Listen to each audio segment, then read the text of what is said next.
So how do you create a brand that truly represents who you are and the products you sell, as well as building a business that you can scale online?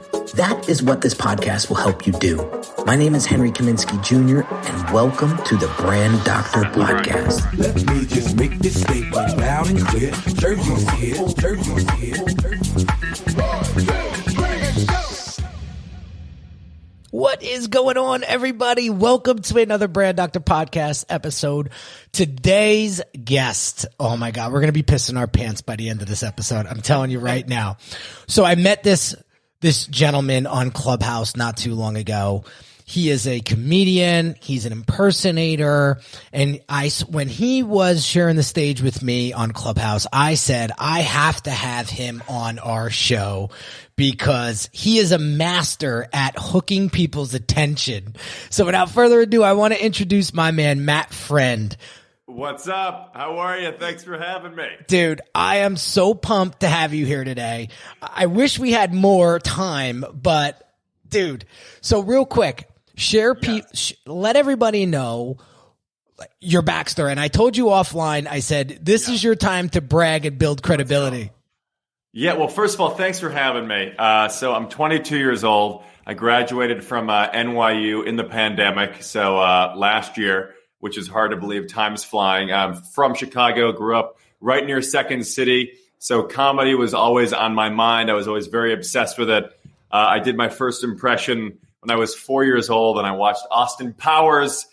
Somehow my parents let me watch that. That's what got me crazy hooked, and that's what ruined me, so to speak. And then I began doing sort of comedy and impressions at a young age. I would impersonate my teachers, my grandparents, uncles, everyone. I would do a voice, so I became like a parrot.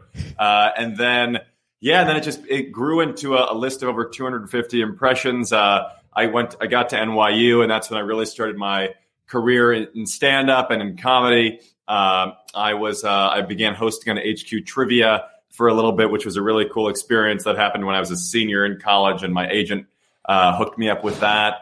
And then another exciting thing, Kenan Thompson from Saturday Night Live, the legend, arguably the GOAT. He did a talent search competition that I was fortunate to compete in and win. So I was able to be his guest at SNL and then perform sort of with him in Vegas and in New York, and we were supposed to go to LA and then Chicago. It was part of his talent search competition. And then a lot focusing in on TikTok and social media content. And I was recently on the Today Show, was featured on Jimmy Kimmel Live, or my impressions were featured on Jimmy Kimmel Live. So the Today Show thing was crazy, all a result of grinding and creating content and putting stuff out on TikTok. So it's a crazy new world we live in. I love it, dude. And you are just crushing it, man. You are taking it in stride. And I love the energy. I love. Thank you. Yeah, I do. So a couple of things here before we dive into some of the meat and potatoes of today's episode. Absolutely. I have a quick little message for our audience. Yes. If you're a business owner who feels your branding isn't truly representing the value that you deliver, check out this free video training that will help you level up your brand's messaging and online presence so that you can start attracting higher quality clients. Visit www.uniquedesigns with a Z at the end, not an S, .net/level up my branding.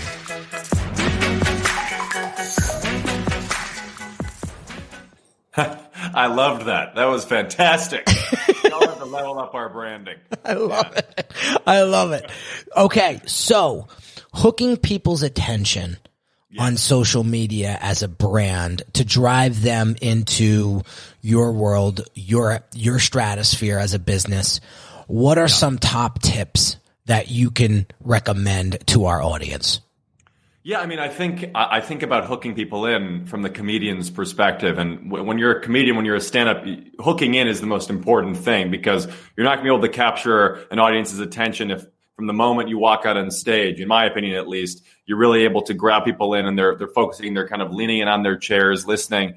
I think the most important thing on the social media perspective, and again, I'm not an expert or anything, I'm figuring it out myself, but I've been fortunate to grow and gain a platform that's almost 300,000 on TikTok. So I just had great growth on there, and I'm super grateful for all of it. So I think the most important thing on TikTok and in general is to have your niche carved out and to hone in on what your specific talent or interest is, because everything is so saturated now. Everybody's trying to break in, get followers, get views, get likes, shares, whatever it is. So if you have a special talent, or you're able to, like in your case, you obviously have great conversations, great talks about marketing and business. You found your area that you're able to focus in on, and people can come to Henry Kaminsky, the brand doctor, and know what it is that they can get. In my case, it's comedy, but more specifically celebrity impressions. So that's how I've kind of been able to carve out my specific world.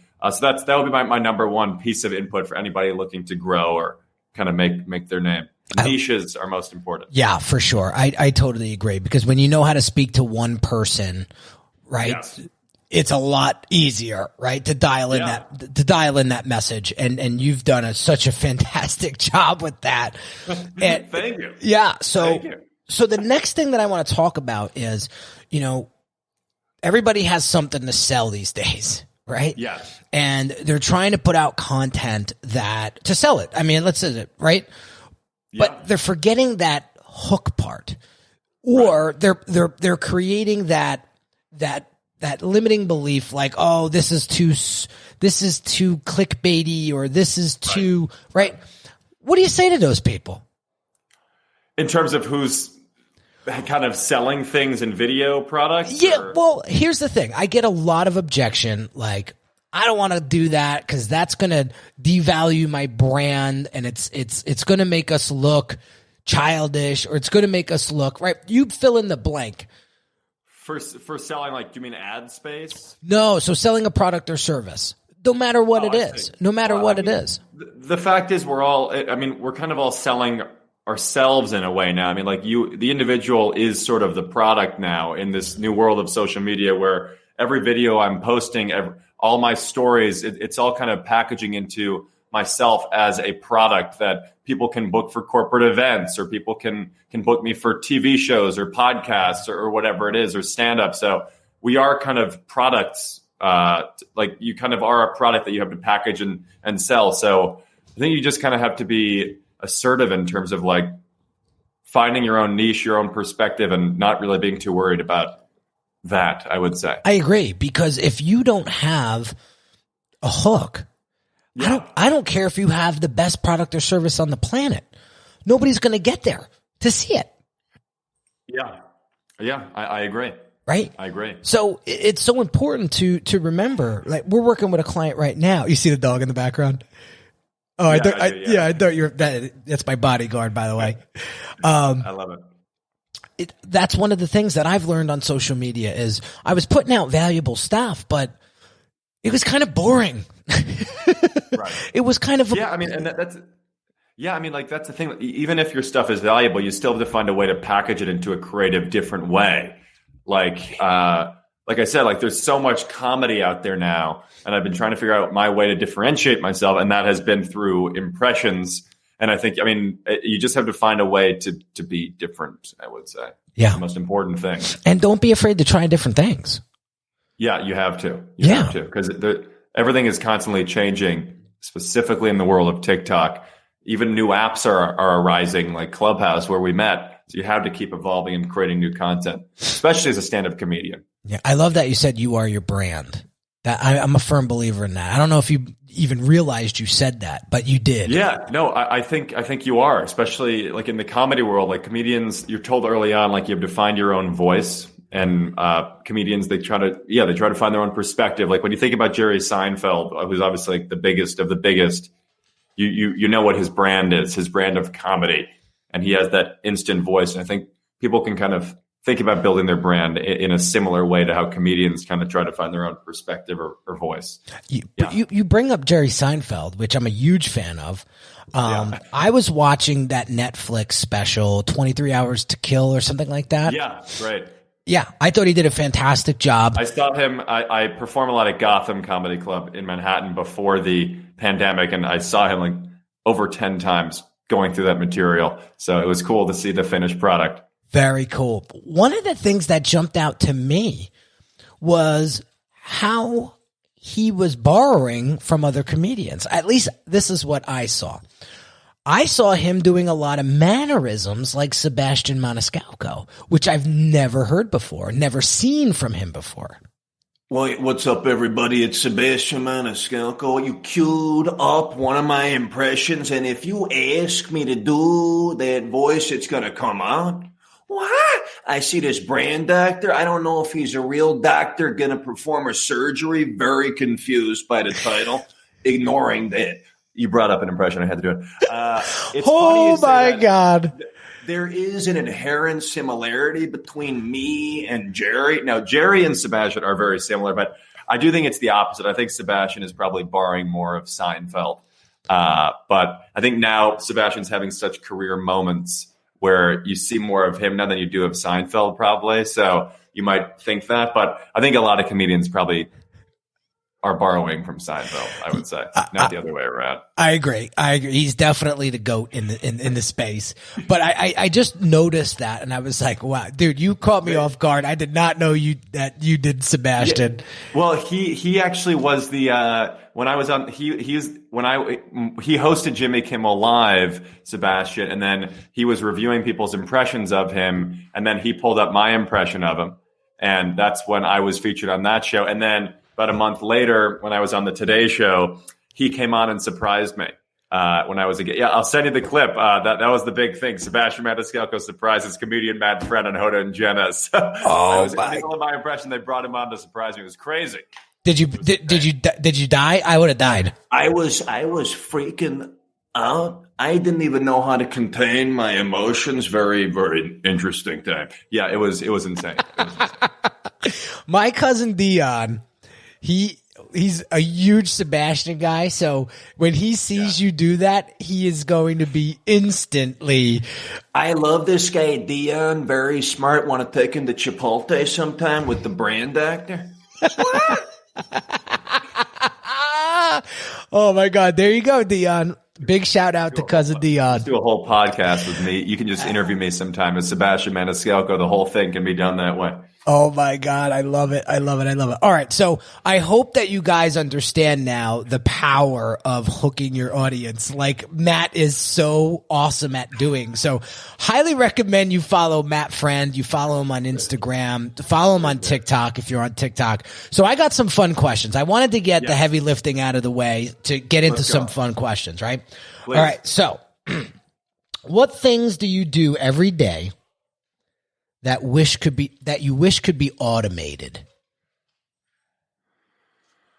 Well, I wish I could say writing my own material. That'd be really nice if I just had a robot that could just do all my stuff for me. That I wish could be automated. I think making my bed making would be fantastic. I love it. If that could just be automated. Bed making, I would say like preparing breakfast would be great. I just had a machine make an omelet. That'd be unbelievable. Dude, Matt, I'd say those two things. One day, I can promise you, dude, one day you will have a chef and they will be preparing your food for you. I can promise you. We got some cool questions from the audience, right? So why not? Okay. So I'm not a comedian. Matt is awesome. How can we put this kind of thing together if we aren't comedians? How can we put what kind of thing together? The hook. The hook. I got an idea, but go ahead. Comedic hook? Like a comedic hook? Any hook. Well, I got to say, I don't really understand the question. I mean, like, if you want to have a hook, do you mean to bring in an audience of any type? Yes. I think you just got to, just start with your own perspective. I mean, like I said, it goes back to niche. Hooks are directly correlated to a niche. Correct. Oh, you're muted, Matt. I think you hit the mute button. What hooks are niches. So, I mean, I think whether you want to be a tennis player, a chef, whatever it is you want to be, you got to just like start with one idea. When you start with one idea, then you'll be able to bring people in. Like it's like one impression, you know? So I do over 250 impressions, but every video I do, it starts with just one. So you can do a similar thing. Right. Matt, real quick, check your audio because it sounded like it reverted back to like your computer mic. Hang on. Boom, boom. Okay. Now, You good? yeah, now we're good. Okay, so he's trying to. They're trying to clarify the question. What is our hook if we aren't a skilled comedian? Yes. So the question here's the answer. Right. Here's how I'm picking up on this. Please. If you don't have a hook that's going to grab people's attention, right? So if you don't know the pains, challenges, and desired results that your ideal client wants to achieve, it's going to be hard to grab the hook and find the hook. Well, from the comedian's perspective, because this question is about comedy, right? I don't think so. What they're saying is, I'm not a comedian. You come with this God-given talent of impressions. So how's this going to help me? Right.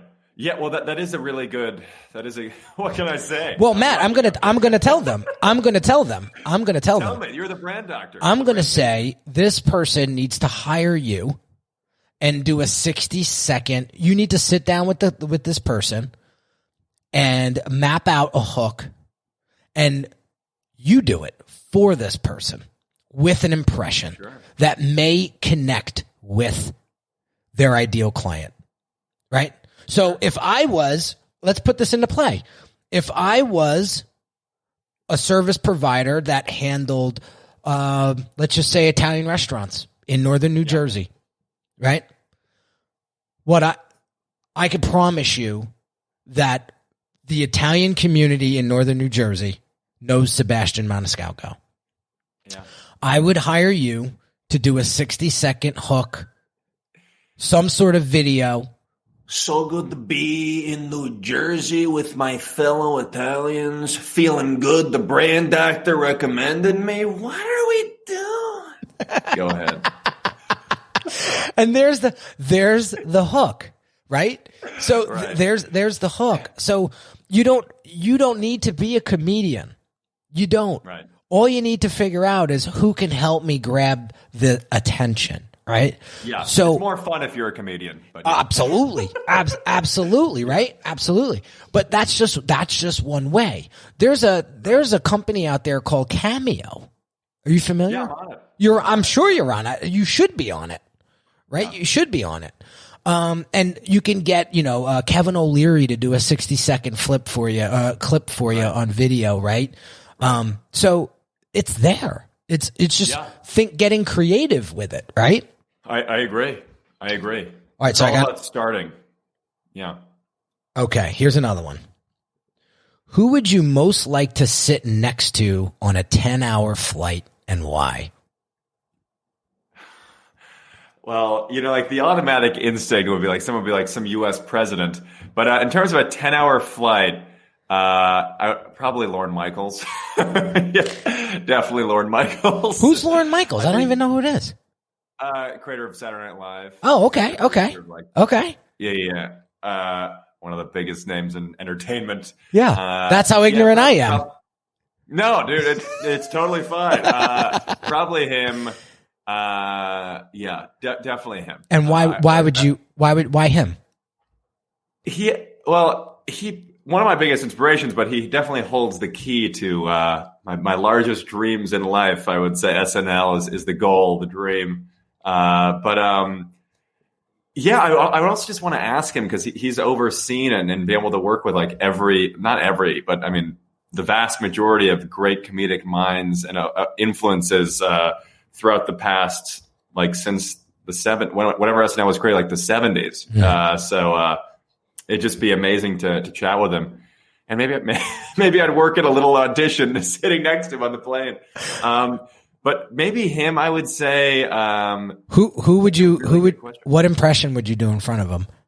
Right. So I might bring out the Howard Stern, okay? Because when you do shows like this, right, you got to just get very low. Because the Howard Stern, he probably knows him. And I'd say, Lorne, sitting next to you on this plane, I got to just do a full-on interview. Robin's sitting behind me, right? And doing this voice is crazy. It's a lot of fun. And then I'd do a little John Oliver. Are you kidding me? I mean, this is absurd. Thank you very much. Tonight on the show is an incredible discussion between the brand doctor and Matthew Friend. It's incredible. And I would probably switch it over. I'd do a little Paul Giamatti. Oh, yes! Paul Giamatti is feeling very good. Indeed. What more can I say? Then I'd switch it over. I'd do a little Trump. Well, it's great. There's a lot of people. You have to shut your mouth. There's a lot of people that are on this plane. They're asking great questions. And what I can tell you is that I haven't been on such a nasty plane since I left Air Force One. Okay, there was a lot of bad things there. We saw a lot of bad people. And then I would switch it over. I'd do a little Obama. Well, hello, everybody. Lauren, it is good to be sitting next to you on this plane. I could go for 10 hours. You have to stop me. It's crazy. I love it, dude. So here's another question from the audience that I want to share with you. Right. So does Matt think strategically about the hook versus where it goes next? How might we have a strategy for progressing the hook to the next step? Yeah. I think there's no point necessarily in having a hook if you don't have an idea of what you're going to follow up the hook with. Same with a comedy. I love these comedy analogies. I mean, you can't just have an opening line and then walk off the stage. Right. You need to have more material. So yeah, I do. I mean, it's good. I think it's good to be planning, figuring out, like, if you're a hook in this case would be like selling a product. So, if just because I have one funny TikTok video, which might be a hook to lure someone into, say, book me for a corporate event, for example, I'm not going to be able to just do a 60-second video of performing out that TikTok to a corporate audience. I'd have to have an additional 20 minutes of material. So yes, it's about constantly creating and writing and coming up with more content. And I think you can deploy that tactic into whatever it is that you do in your career, I would say. Great answer.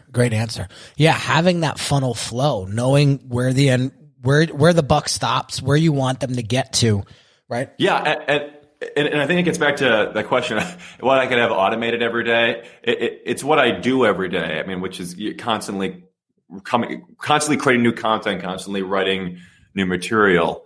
And like Jerry Seinfeld, bringing it back to him, he had this thing called the X calendar, and I think you can deploy this into whatever it is that you do, where he had a calendar, and every day he would write, he would put an X on the calendar, and he said, "Don't break the chain."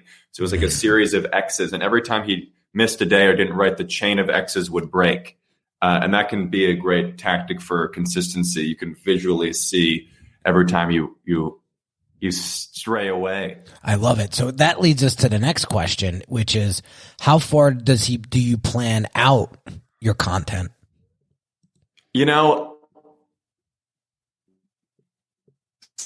A lot I have planned. Like I'll be working with X person 2 weeks from now, or I have an idea of when I want to film something. But mostly, it just kind of happens organically. I'll be doing it on a day-to-day basis. However, I do have a sort of sketch comedy show I've been doing on Instagram, which you should check out, called Quarantine on my Instagram at Matter Night Live. And it's been like 8-10 minute episodes weekly. Haven't done it in a few weeks, but we'll be back soon. And in that case, it's definitely more strategically planned, where I have my producer and editor that I collaborate with. We plan out the writing of the sketches on like Monday and Tuesday. Wednesday and Thursday, we'll begin kind of like reviewing the sketches, and then start to film late Thursday and Friday, and then episode gets edited on Saturday. So in that case, it's more specific. But when it comes to TikTok content, I would say it's more day to day. I agree. I don't necessarily want to go too far out, because something may have happened in between, right? And also in my case, there's an element of a lot of my humor, what I do naturally, is very topical. So I will have political jokes or current event references where I have to be on top of what's happening on a day-to-day basis. So like when you look at a late night show like the Colberts of the world or the Seth Meyerses of the world, you can't plan necessarily. Like you can plan individual games or sketch ideas, but I know this is more specific to my field, but it's very day to day, I would say. Yeah, I think that's smart. You don't want to go too. Unless you can predict the news, and then in that case, then you should go do something else, because that's fantastic. You have that ability. I love it. So we're about to wrap up. So let's go with one more question. Please. What's something weird that you recommend everyone try at least once? Can you imagine if I was like, join Parler? No, I'm kidding. I would say, do not do that. Something weird. Everybody try once. I would say, it's not weird. I mean, I would say meditate. I would say is a big. I think it's becoming less weird. More and more people are doing it and deploying tactics like in terms of staying grounded and present in their daily lives. So I would definitely say meditation. But in terms of something weird, maybe try stand up. I mean, like not everybody's going to be a stand up comedian, but there is an element of like jumping out of a plane, like with a parachute, like you're kind of skydiving rather. There is an element of if you can do that, then you can maybe do anything. Like just get up there and not be afraid of what a room of 200 people really think about whatever your joke is. Dude, that's powerful. Try it out. That's powerful. And to back that up, as a supplement is like improv. Improv is, you'll learn a lot about yourself when you improv is one thing. I mean, there's the group mentality, but I think there is something more of like a stronger mentality doing like when you're up there alone on the stage. It's kind of like a warrior battle like mentality. Oh yeah. So it's like you versus a whole room of people.